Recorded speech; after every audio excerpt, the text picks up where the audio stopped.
and royal messes, welcome to today's Bumblebee video, which is the top 10 unusual rules king servants have to follow. Let's check them out. 1. We gonna start with, why you so stingy? You literally live in a castle. You have gold doubloons like an effing pirate, priceless spices stolen from foreign lands, and gemstones harvested fresh from the earth. But you're gonna have us measure every loaf of bread so they're the exact same? Back in the late 1500s, Viscount Montagu demanded meticulous records of every expenditure. The clerk of the kitchen was a crossbreed between an extreme couponer and a professional nitpicker, who had to provide the cooks with the ingredients for every meal in exact amounts for each person to be served, and ensure that each plate had the exact same weight and proportions laid upon it. Among his many duties was also to ensure every wheat loaf that went in the oven weighed 18 ounces and was 16 ounces when it was taken out. What happens if they weighed more or less? Off to the bread breaking wheel, or maybe the sourdough slow slicer, off to the steak for a little French toasting,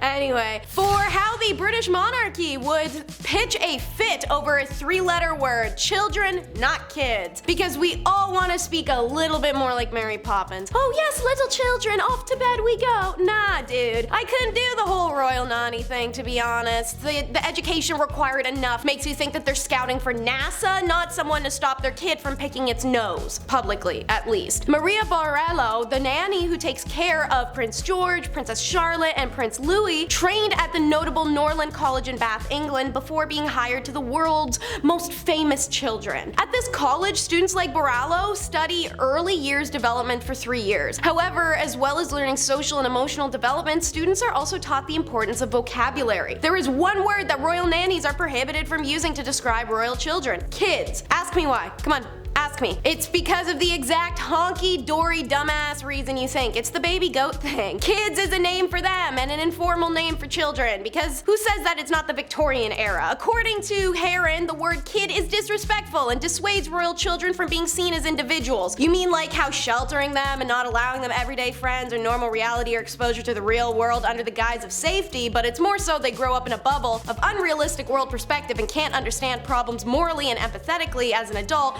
only in a political sense. You mean like that? Sounds like what they're doing. And speaking of the Windsors, did y'all know Charles specifically sucks? A lot of kings imposed a lot of rules for their servants, but something about King Charles gets the most under the skin. Maybe it's because he had some pretty frivolous, unrealistic asks for a man who just got the throne this year. So listen to his tea procedure alone. Charles is very particular for how his tea is served when he's visiting the Paladinian house.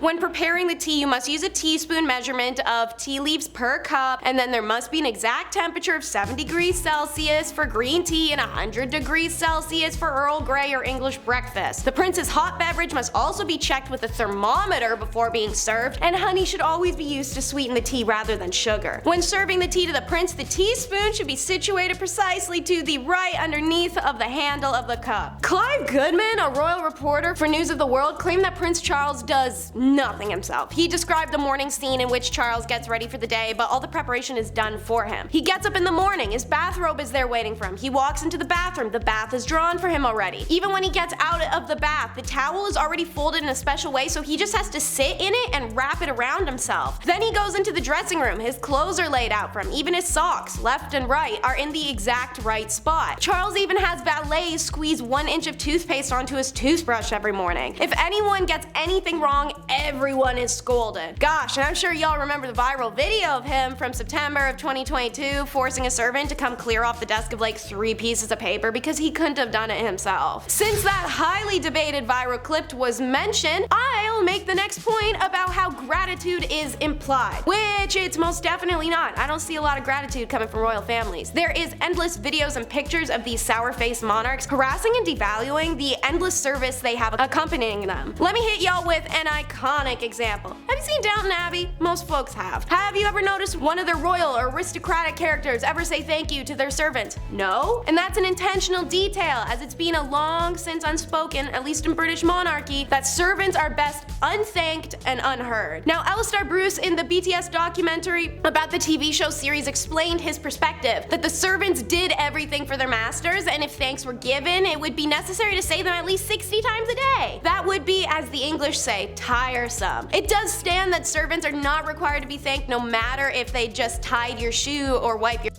you as a royal have the right to just scoff and point and expect results. But at least one royal who can't verbally berate you is the revered royal pets. Multiple royal houses and their respective rulers have decided to use these rules and servants to treat their pets as an extension of themselves. By personifying them, even just trimming a corgi's nails too short could get you proverbially beheaded and definitively fired. Some famous examples of royals who have servants service their pets are Queen Elizabeth II staged a funeral for a chameleon, and an Indian ruler Muhammad Mahabat Khan threw a lavish elaborate wedding for his dog. Louis of France took being a cat person to a whole other level and basically turned Versailles into a giant breeding ground. Charles II of England issued a royal law that his iconic King Charles Spaniels, which are obviously named after him, have license to walk anywhere in the kingdom without harassment, even Parliament. And of course, who can forget Caligula, who appointed his favorite horse, Icarus, as an official senator. But I'd have to say, I imagine there's not much worse than food tasting. Normally, you'd be able to think this wouldn't be so bad. Wrong, let me make it worse. So obviously, they're tasting it for poison and other tricky little substances that could take down a king.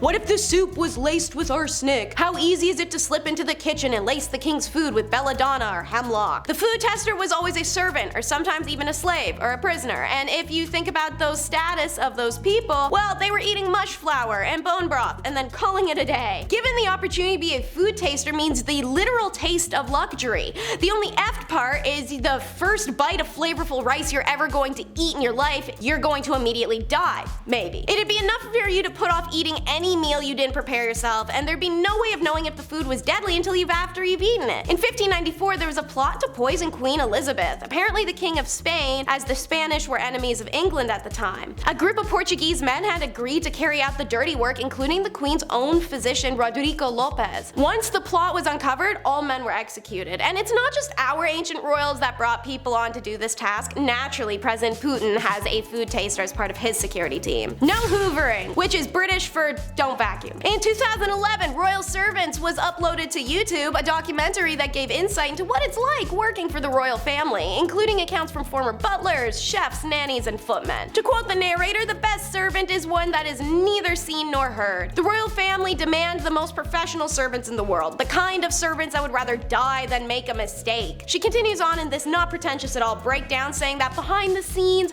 butlers lay out clothes, footmen carry early morning trays, and cleaners sweep carpets, lest royal ears are offended by vacuum cleaners. One rule cleaners must follow is that they have to sweep the floors instead of hoovering them, because the sound may be too loud, especially in the early morning. I don't know if you guys have seen these palaces, but they're about 110% red carpet, and it's not that cheap kind. This stuff probably holds on to dirt the way your homie holds on to their cheating ex. Not being permitted to use such modern inventions makes their job not even a little, but a lot more difficult. Immensely. They have to quite literally sweep the carpets, the most ineffective way to clean a carpet that's tacked into the ground. And they're already being held at a higher standard than really any other servant on earth. But don't forget, after you're done measuring the carrots, you feed the horses, and sweeping a carpet, you also have to kiss the linens. Whichever unfortunate servant was tasked with making Henry VIII's bed after he woke up in the morning was then required to kiss every part of the linen to prove he hadn't smeared poison on them.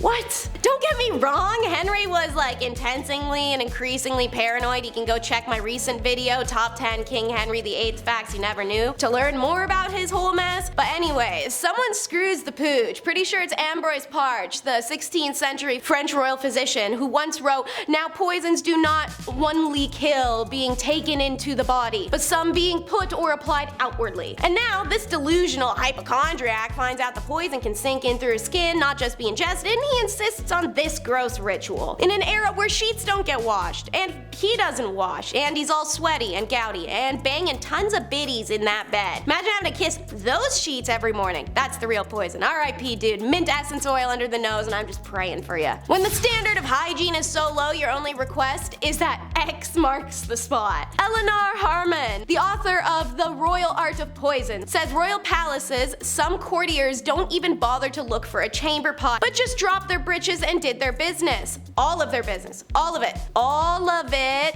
in the staircases, the hallways, or the fireplaces. In Versailles, women just pulled up their skirts to pee where they stood, and some men urinated off the balustrade in the middle of the royal chapel. The smelly truth is that Hampton Court, that of Henry VIII, was not well equipped to serve the bodily needs of hundreds upon hundreds of servants. During the king's boisterous banquets, busy servants regularly needed the call of nature, so they relieved themselves in hidden hallway corridors or on sizzling fireplaces that were cooking the food. I need a minute with that one. Anyways, the walls reeked of urine so badly that according to historian Lucy Worsley in her book If Walls Could Talk, the palace management would have had crosses chalked into the walls with the hope that people would be reluctant to desecrate a religious symbol. That's right. While servants were always encouraged to pee in vats, so their urine could be used to clean later, to keep servants and courtiers from urinating on the garden walls, Henry had large crosses painted in problem spots, I guess. But instead of deterring men from relieving themselves, what it did was literally give them a target. To fix the problem, Henry VIII then realized he had to make bathrooms, so he constructed a giant toilet block by the River Thames called the Great House of Easement. And of course, last but not least, fresh out the kitchen of Henry VIII is DEEZ roasted chestnuts. King Henry VIII's kitchen at Hampton Court Palace was one of the largest kitchens in Europe, and obviously it would have had to be to service the banquets of grandeur I was just talking about. There were huge wood fireplaces producing an average of 800 to 1,000 meals in a day, courtesy of just a mere 200 cooks. Naturally, that amount of ovens and that amount of cooks in the kitchen, yeah, it's downright cozy. And the average of 1.3 million logs were burned, creating a hellish atmosphere, leaving the cooks drained and drenched in sweat. From roasting meats to boiling cauldrons, the kitchen of Henry VIII was no less than passing as the underworld. So, what happened in all this heat, dare say? Did they crack a window? Did they get some ice? Take a smoke break, maybe? Nah, the cooks just took off all their clothes to tolerate the temperature while it's cooking. Just to reiterate,